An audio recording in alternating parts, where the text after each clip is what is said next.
जब अमेरिका ने दुनिया का सबसे पहला न्यूक्लियर बॉम्ब बनाया तो उसे लगा कि बस अब वो दुनिया का इकलौता बादशाह है और अब कोई भी उसे हराने की जुर्रत नहीं कर सकता। लेकिन अमेरिका बिल्कुल गलत था। इस पहले न्यूक्लियर ब्लास्ट ने दुनिया में एक नई खतरे से भरी रेस शुरू कर दी और आज 10 ऐसे कंट्रीज हैं जिनके पास न्यूक्लियर बॉम्ब बनाने का कोड मौजूद है। कुछ कंट्रीज ने तो एक दूसरे की हेल्प की, मगर ज्यादातर कंट्रीज ने धोखे और जासूसों की मदद से न्यूक्लियर फार्मूले को चुराया। आज की वीडियो में आप जान सकेंगे कि कैसे ये 10 कंट्रीज न्यूक्लियर पावर बने। नाजरीन, ये कहानी असल में 1938 में जर्मनी से शुरू होती है। ये वो वक्त था जब साइंटिस्ट ने पहली बार न्यूक्लियर फिशन डिस्कवर किया। साइंटिस्ट को पहली बार पता पड़ा कि वो एटम्स को तोड़कर चेन रिएक्शन के जरिए मैसिव एनर्जी हासिल कर सकते हैं। ये डिस्कवरी पूरी साइंटिस्ट कम्युनिटी को हिला कर रख देती है। इस डिस्कवरी के फौरन बाद अल्बर्ट आइंस्टाइन ने अमेरिका को खबरदार किया। उसने अमेरिकन गवर्नमेंट को बताया कि ग्नोसिस इस नई साइंस को वेपनाइज कर सकते हैं। इस डर से अमेरिका मैनहट्टन प्रोजेक्ट लॉन्च करता है। ये एक मेगा प्रोजेक्ट था जिसमें अमेरिका, यूके, कनाडा के साइंटिस्ट ने हिस्सा लिया। उन्होंने अपनी पूरी जीडीपी का 1% इस गोल पर खर्च कर डाला, क्योंकि उनको खतरा था कि उनके मुकाबले में जर्मन हैं जो पहले ही इस प्रोजेक्ट पर काम कर रहे हैं, मगर उनको बहुत ही कम कामयाबी मिल रही थी। जर्मनी ने मई 1945 को हथियार डाल दिए और तब तक जर्मन को ये कामयाबी हासिल ना हो सकी। जुलाई 1945 को दुनिया का नक्शा हमेशा के लिए बदलने वाला था, क्योंकि अमेरिका अब दुनिया में पहला न्यूक्लियर पावर कंट्री बन चुका था। इसके बाद Soviet union nuclear club join करने वाले ममालिक में दूसरे नंबर पर उभर कर सामने आता है। सोवियत के कई जासूस अमेरिका में न्यूक्लियर कोड चुराने के लिए घुस चुके थे। सोवियत अमेरिका से काफी डाटा चुरा चुका था। साथ ही उन्होंने तबाहशुदा जर्मन के साइंटिस्ट को अगवा किया और चोरी शुदा डाटा की अच्छी तरह जांच पड़ताल की। आखिरकार 1949 में सोवियत ने कजाकिस्तान में न्यूक्लियर ब्लास्ट किए और इसी के साथ ही अमेरिका की मोनोपोली खत्म कर दी। इस ताकत की दौड़ में तीसरा नंबर ब्रिटेन का आता है,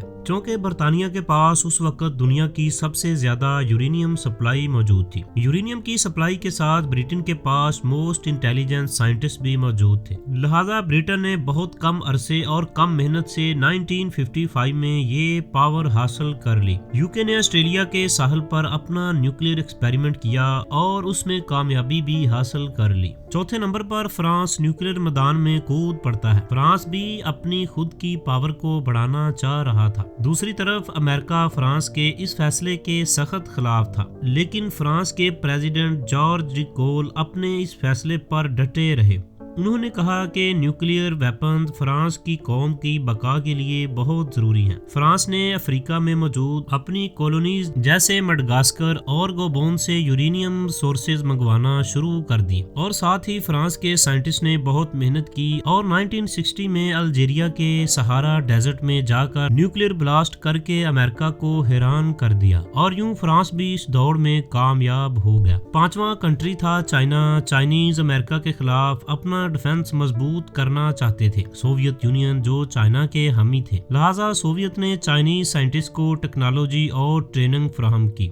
बाद में इख्तलाफात के बाद सोवियत यूनियन ने अपनी मदद वापस खींच ली, लेकिन चाइनीज साइंटिस्ट ने पूरी मेहनत और लगन से काम किया। चाइना ने अपनी इकोनॉमी का काफी हिस्सा इस प्रोजेक्ट पर लगा दिया। यूं 1964 में चाइना ने लोप नूर झील पर कामयाब न्यूक्लियर ब्लास्ट करके दुनिया को हैरान कर दिया। इस लिस्ट में छठा मुल्क सबसे ज्यादा मिस्टीरियस है और वो है इसराइल। आज तक इसराइल ने ऑफिशियल कभी भी एडमिट नहीं किया कि उनके पास न्यूक्लियर वेपन्स मौजूद हैं। 1950s में इसराइल ने निगेव डेजर्ट में फ्रांस की मदद से न्यूक्लियर साइट्स बनाना शुरू की, लेकिन अमेरिकन स्पाई प्लेन्स ने इन साइट्स को ढूंढ निकाला। अमेरिका के प्रेसिडेंट जॉन एफ कैनेडी परेशान हुए और उन्होंने इस साइट की इंस्पेक्शन करने की डिमांड कर दी। जॉन इसराइल को रोकने से पहले ही मर गए। उनके बाद आने वाले नए प्रेसिडेंट लैंडन बी जॉनसन, जो के प्रो इजरायली थे, उन्होंने इस बारे इसराइल को जरा भी ना ना पूछा। कहा जाता है कि इजराइल भी 1967 तक न्यूक्लियर वेपन हासिल कर चुका था। सातवां कंट्री इंडिया भी ये पावर हासिल करने के लिए मैदान में कूद पड़ता है। इंडिया दो पावरफुल कंट्रीज के दरमियान था। इंडिया ने कनाडा से लाए गए एनर्जी रिएक्टर में रिसर्च प्रोग्राम शुरू कर दिया।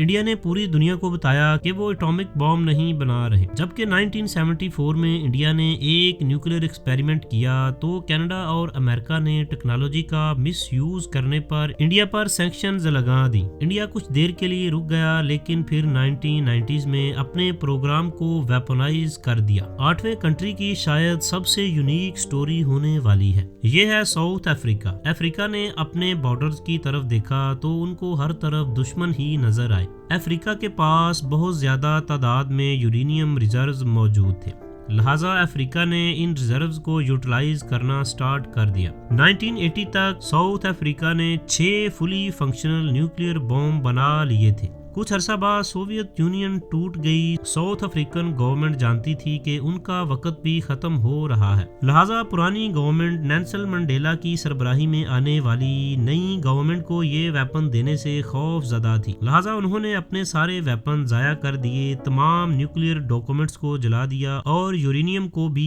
पिघला कर जाया कर दिया। साउथ अफ्रीका वो कंट्री है जिसने न्यूक्लियर वेपन बनाकर खुद ही डिस्ट्रॉय कर दिए थे। नौवां कंट्री है पाकिस्तान। 1971 में इंडिया के हाथों आधा मुल्क गंवाने के बाद पाकिस्तान के प्राइम मिनिस्टर जुल्फकार अली भुट्टो ने अज़म किया कि अगर पाकिस्तान के लोगों को घास भी खाना पड़ी तो घास खा लेंगे, मगर न्यूक्लियर वेपन हासिल करके रहेंगे। इस प्रोग्राम के हीरो होने वाले थे डॉक्टर अब्दुल कदीर खान। वो नेदरलैंड्स में एक फैसिलिटी में बतौर साइंटिस्ट सर्व कर रहे थे जो यूरेनियम इनरिच करने का काम करती थी। उन्होंने अपनी क्लियरेंस यूज करके यूरेनियम के टॉप सीक्रेट ब्लू डॉक्यूमेंट्स चोरी कर लिए। इन सीक्रेट्स को याद किया, कॉपीज बनाई और पाकिस्तान ले आए। चाइना ने भी इसमें पाकिस्तान की खूब मदद की। दूसरी तरफ यूएसए, जिसको अफगानिस्तान में सोवियत के खिलाफ पाकिस्तान की मदद चाहिए थी, लिहाजा अफ्रीका ने भी आंखें बंद कर लीं। फिर 28 मई 1998 को चागी की पहाड़ियों पर पाकिस्तान ने न्यूक्लियर ब्लास्ट किए और यूं पाकिस्तान बना एटॉमिक पावर। नाजरीन, आखिर पर नॉर्थ कोरिया को भी वही न्यूक्स चाहिए थे जो बाकी कंट्रीज को चाहिए थे। शुरू में उन्होंने सोवियत से मदद ली, लेकिन फिर एकदम से सीक्रेसी में चले गए। कहा जाता है कि नॉर्थ कोरिया ने वही डिजाइन यूज किए जो उन्होंने पाकिस्तान से खरीदे थे। 2006 में कोरिया ने अपना पहला अंडरग्राउंड न्यूक्लियर टेस्ट किया, लेकिन वो बुरी तरह फेल हो गए। भरपूर कोशिश और लगन से कोरिया ने बड़े बड़े एक्सपेरिमेंट किए और आखिरकार कामयाबी से न्यूक्लियर बॉम्ब हासिल कर लिए। ये थी इन कंट्रीज की न्यूक्लियर पावर हासिल करने की कामयाब दौड़। उम्मीद है आपको वीडियो पसंद आई होगी।